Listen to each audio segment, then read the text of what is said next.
नमस्कार, आप देख रहे हैं महाबहस। आपके साथ मैं हूं अमित गर्ग शुक्ला। शिकागो विश्वविद्यालय से एक वर्चुअल संवाद में कांग्रेस के पूर्व अध्यक्ष राहुल गांधी ने यूपी को लेकर कुछ ऐसा बोल दिया जिस पर सियासी बवाल हो रहा है। राहुल ने यूपी और केरल की तुलना में केरल को बेहतर बताया। इस पर किसी को ऐतराज इसलिए नहीं है क्योंकि वो केरल के वायनाड से सांसद हैं, तो तारीफ बनती है। लेकिन उन्होंने कह दिया कि यूपी में सांप्रदायिकता और जातिवाद हावी है, लोगों में आपस में झगड़े होते हैं। बीजेपी ने इसे यूपी से नकारे जाने को लेकर राहुल की बौखलाहट करार दिया है। बीजेपी ने पूछा है कि जिस यूपी ने राहुल की कई पीढ़ियों को इतना मान सम्मान और आशीर्वाद दिया, वो उसी प्रदेश को गालियां देकर यहां की जनता का भी अपमान कर रहे हैं। इसके साथ ही कोरोना से जंग पर भी विपक्ष हमेशा ही शंका करता रहा है, जबकि WHO खुद योगी सरकार के कामकाज की तारीफ कर चुका है। जिस तरह योगी ने 24 करोड़ की आबादी वाले प्रदेश को संभाला, उससे यूपी ही नहीं पूरे देश में योगी मॉडल एक नजीर बन गया है। लेकिन विपक्ष इसे हवाबाजी बता रहा है।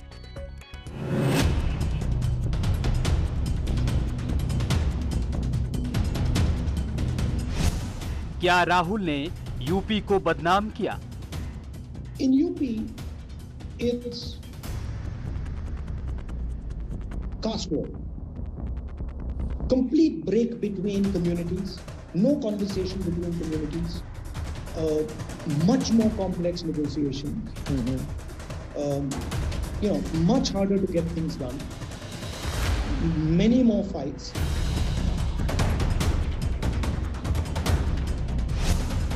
कोविड से जंग में योगी सरकार का डंका।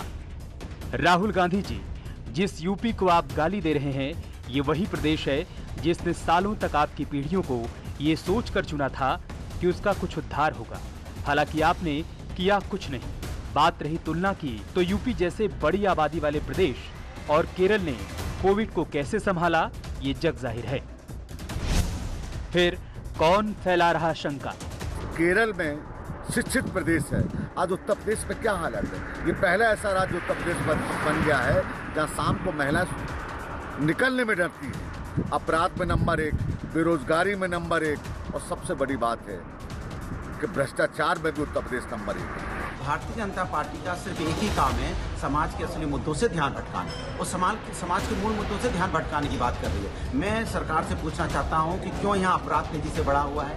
किसान की समस्या का समाधान क्यों नहीं कर पा रही है सरकार? क्यों इतने दिनों से किसान धरने पे बैठा है? 150 से ज़्यादा किसानों की मौतें हो गई है। क्यों नहीं सरकार यहाँ पे रोजगार दे पा रही है? यूपी का नाम बदनाम ना करो। सियानी बिल्ली खंबा नोचे। यूपी की जनता ने राहुल को रिजेक्ट कर दिया और हार से कोई भी व्यक्ति तिलमिलाता है और इस हार को लगता राहुल गांधी पचा नहीं पा रहे हैं। बरसों से जिस उत्तर प्रदेश को कांग्रेस के उनके बाबा हो, नाना हो, नानी हो, सब अपनी थाती समझते थे, उस उत्तर प्रदेश ने उन्हें दरकिनार कर दिया, क्योंकि जो इतने 50 सालों में उन्होंने काम नहीं किया कांग्रेस ने, उत्तर प्रदेश पिछड़ता चला गया।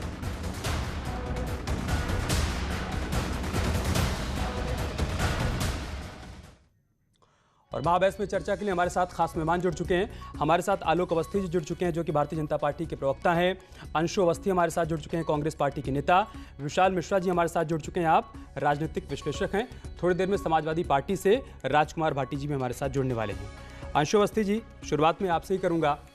माना कि राहुल गांधी वायनाड से सांसद हैं, केरल की तारीफ बनती है, लेकिन यूपी का नाम क्यों बदनाम कर रहे हैं भाई? जिस थाली में खाया उसी में छेद कर रहे हैं।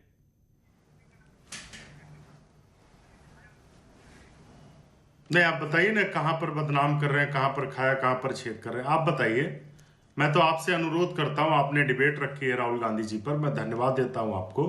आप बताइए कहां पर अपमानित किया, कौन सा ऐसा शब्द प्रयोग किया जिससे आपको अपमान नजर आया है? मैं आपसे अनुरोध करता हूं, कृपया आप बताइए। मुझे उम्मीद थी कि आपने सुना होगा कि राहुल गांधी ने अपनी बातचीत के दौरान क्या कुछ कहा, लेकिन आपने पूछा है तो मैं आपको बता दे रहा हूं।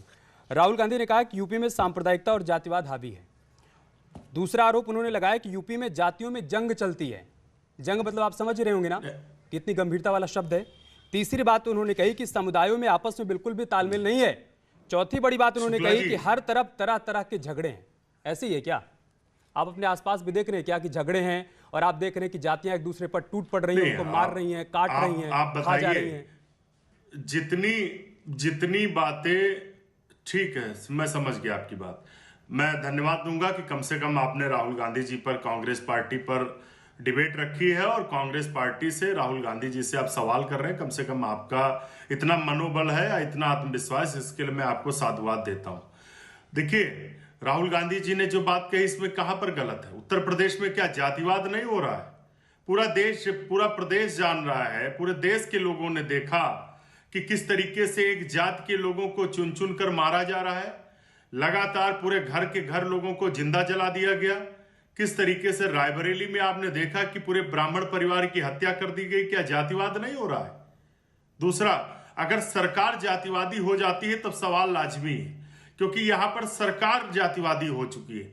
सरकार जाति देखकर पोस्टिंग करती है, इसमें कोई दो राय नहीं। सरकार जाति देखकर एक्शन लेती है। कानून तो सबके लिए बराबर होना चाहिए। दूसरा, सरकार और उत्तर प्रदेश के मुख्यमंत्री श्री अजय सिंह बिष्ट की कारगुजारियां कुछ ऐसी हैं कि जिसकी वजह से सांप्रदायिकता बढ़ रही है। अंशु जी, तीसरा, अगर आपका भी धन्यवाद कि आपने माना कि उत्तर प्रदेश में सब कुछ है। उत्तर प्रदेश की जो अब सुनिए तो समस्या सर, और परिप्रेक्ष्य में अगर बात हो रही है तो इसमें अपमान कहां पर हो रहा है? सर सुनिए, मैं आपको बता रहा हूं। नहीं, आप भूल अच्छा जाते हुआ हैं, कि आपने डिबेट माना आपको कि हाँ इस पर उत्तर भी प्रदेश में करानी सब कुछ चाहिए है। थी अब कि आप ये बीजेपी बताइए कि के ये सब क्या तत्कालीन तब से आ गया गुजरात जब से के 2019 में राहुल गांधी अमेठी से चुनाव हार गए। 1990 तक यूपी में आप सत्ता में रहे, 70 साल तक आप केंद्र में सत्ता में रहे। क्यों नहीं उत्तर प्रदेश में राम राज्य कायम कर दिया? क्यों नहीं आपने साउथ की तरह उत्तर प्रदेश को भी, नॉर्थ को भी डेवलप कर दिया? क्यों नहीं अमेठी में एक मॉडल प्रस्तुत कर दिया जिसको आप पूरी दुनिया में दिखाते कि देखिए भैया, अमेठी में हमने इतने सालों तक राज किया, हमारे घर परिवार से कोई ना कोई सांसद रहा, देखिए हमने अमेठी को क्या बना दिया। क्यों नहीं कर दिया भाई आपने? नहीं, बिल्कुल बिल्कुल। आप देखिए ना कि जब तक उत्तर प्रदेश में कांग्रेस की सरकार रही, प्रत्येक न्याय पंचायत, प्रत्येक ग्राम पंचायत में हमने स्कूल खोलने का काम किया और उसके साथ साथ सरकारी स्वास्थ्य केंद्र प्रत्येक ग्राम पंचायत तक पहुंच चुके थे। अभी की हालत क्या है? अभी तो जो अस्पताल हमने खोले थे उन्हें बढ़ाने की बजाय पिछले 30 साल की सरकारों ने उनको बंद कर दिया। आज उत्तर प्रदेश में 7000 से ज्यादा डॉक्टरों की कमी है, यानी 50% से ज्यादा। सांसद स्मृति ईरानी ने आपकी पोल खोल दी। कमी है। उन्होंने बता दिया कि जब राहुल गांधी वहां से सांसद थे तो वहां पर मेडिकल कॉलेज में जरूरी सुविधाएं तक नहीं थी, जिला अस्पताल में जरूरी सुविधाएं तक नहीं थी। आप अगर अमेठी को भी एक मॉडल के रूप में प्रस्तुत कर पाते तो आज आपको ये सब कहने का अधिकार था, आज आपको सवाल उठाने का अधिकार था, लेकिन आप वो नहीं कर पाए। और उसी की बौखलाहट आप दिखा रहे हैं कि आप उत्तर प्रदेश को बदनाम कर रहे हैं। आलोक अवस्थी जी, क्या है भाई, उत्तर प्रदेश में माहौल इतना बिगड़ गया है क्या? क्या वाकई में सब एक दूसरे से लड़ रहे हैं, झगड़ रहे हैं, जातियां एक दूसरे पर हावी हो जा रही हैं, एक दूसरे को देखना नहीं चाहती हैं, ऐसा माहौल बन गया है क्या भाई?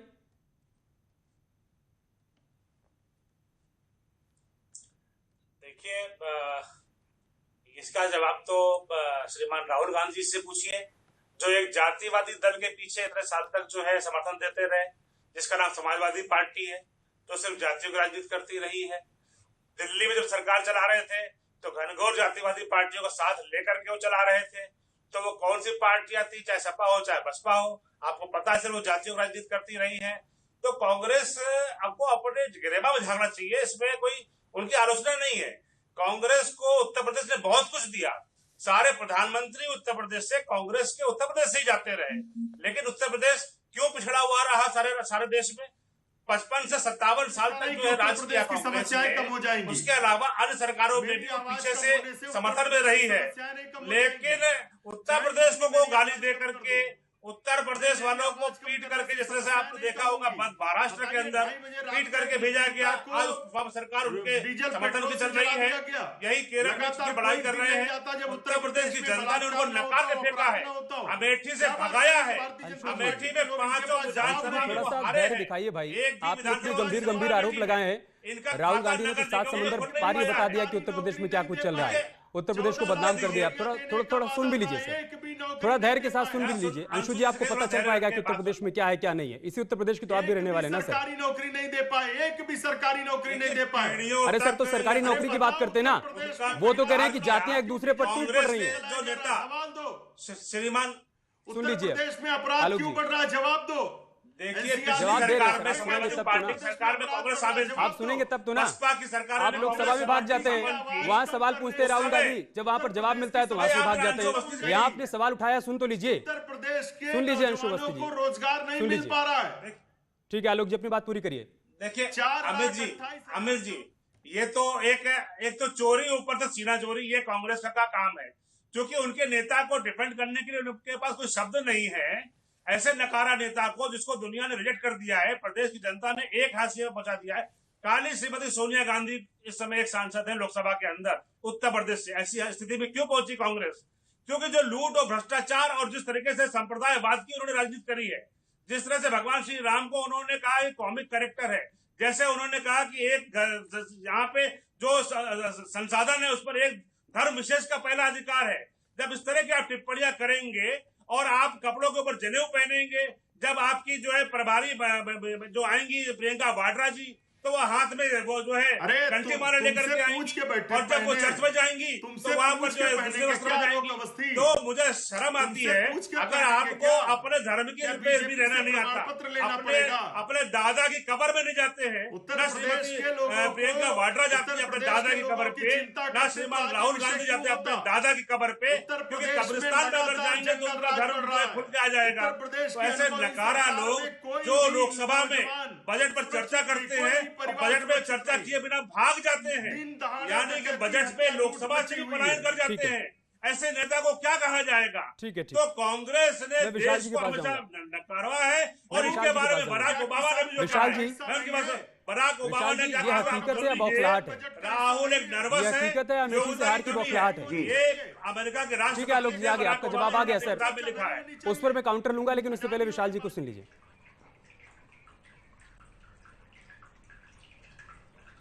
देखिए अंकित जी, चीज़ें बहुत स्पष्ट हैं। ये स्टेटमेंट की मैं बहुत ही कड़े शब्दों में निंदा करता हूं। जिस उत्तर प्रदेश ने उनको पीढ़ियों तक शासन दिया, उनके परिवार को स्थायित्व दिया, उनके परिवार को पहचान दिया, आज उसी उत्तर प्रदेश के ऊपर वो इस प्रकार के मिथ्या आरोप लगा रहे हैं।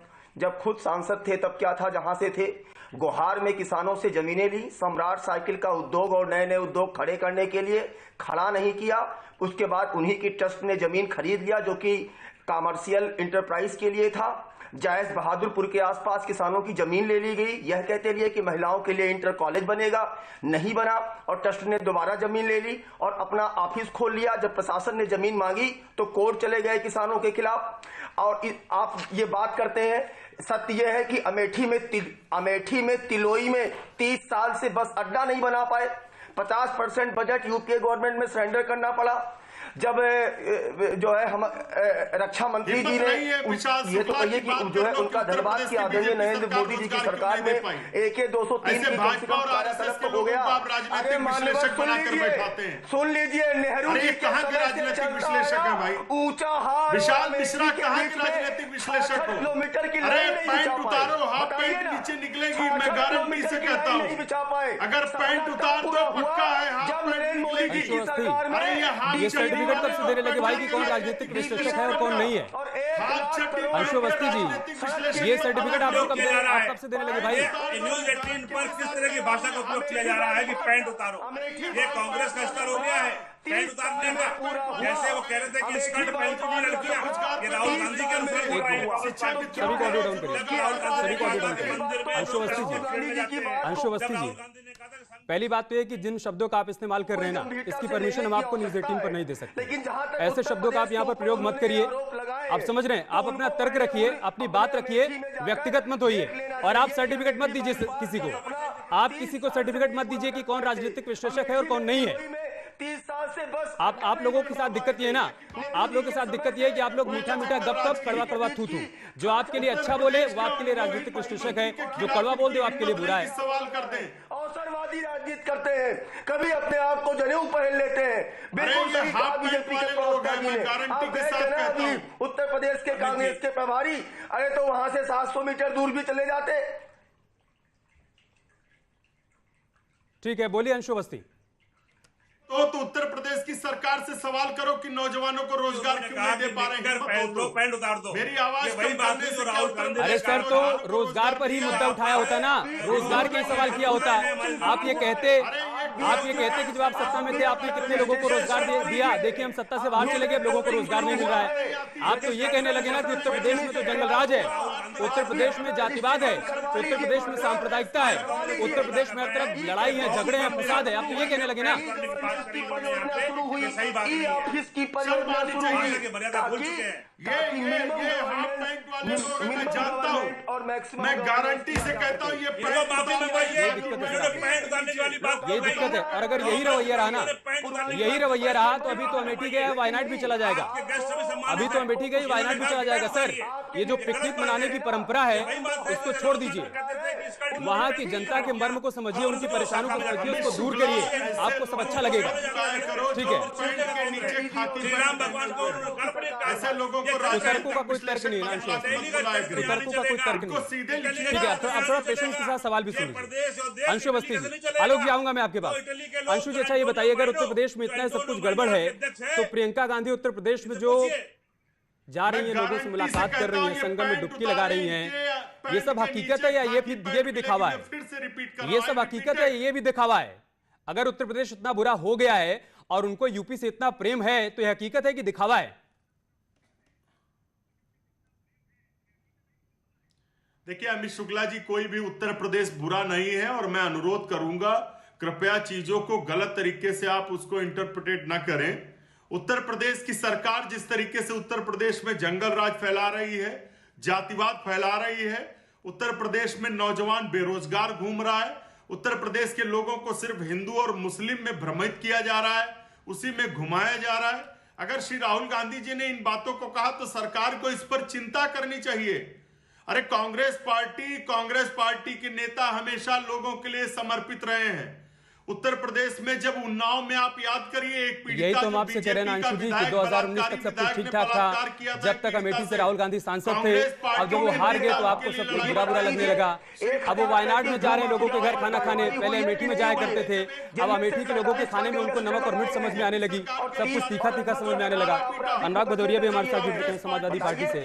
अनुराग भदौरिया जी, क्या समाजवादी पार्टी को भी उत्तर प्रदेश में वैसे ही लगता है, वैसी स्थिति है जैसा कि राहुल गांधी को लग रहा है?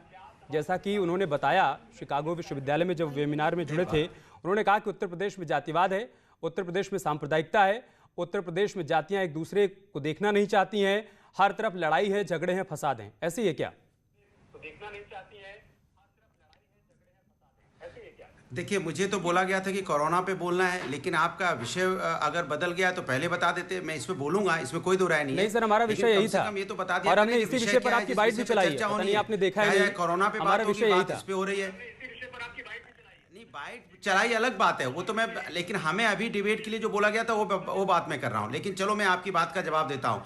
मैं सिर्फ इतना जानता हूँ, उत्तर प्रदेश के अंदर में जब से भारतीय जनता पार्टी की सरकार आई है, आप कोरोना काल में भी देख लीजिए क्या उत्तर प्रदेश के अंदर में पीपी किट घोटाला हुआ, यहाँ पे मेडिकल इक्विपमेंट खरीदने में घोटाला हुआ, और तो और भारतीय जनता पार्टी के मेयर वगैरह ने चिट्ठी लिखी। भारतीय जनता पार्टी के मेयर है आगरा में, भारतीय जनता पार्टी के विधायकों, सांसदों ने अपनी निधि तक वापस ले ली। कई सांसदों ने तो विधायकों ने निधि वापस ली कि हमने मेडिकल खरीदने के लिए दिया था, इक्विपमेंट खरीदने के लिए दिया था, लेकिन समय से उसमें भ्रष्टाचार पाया गया तो उन्होंने कहा मेरी निधि वापस कर दो। उत्तर प्रदेश में हालत यह है कि मेडिकल डिपार्टमेंट में भी कोरोना काल में भ्रष्टाचार चला और बुरी तरह भ्रष्टाचार हुआ यहाँ पे। सोचिए आप, ये मैं नहीं कह रहा हूं, ये भारतीय जनता पार्टी के मेयरों ने कहा है, भारतीय जनता पार्टी के विधायकों ने, सांसदों ने ये बात कही है। तो आप सोचो उत्तर प्रदेश के अंदर भ्रष्टाचार कितनी चरम सीमा पे है उत्तर प्रदेश के अंदर में।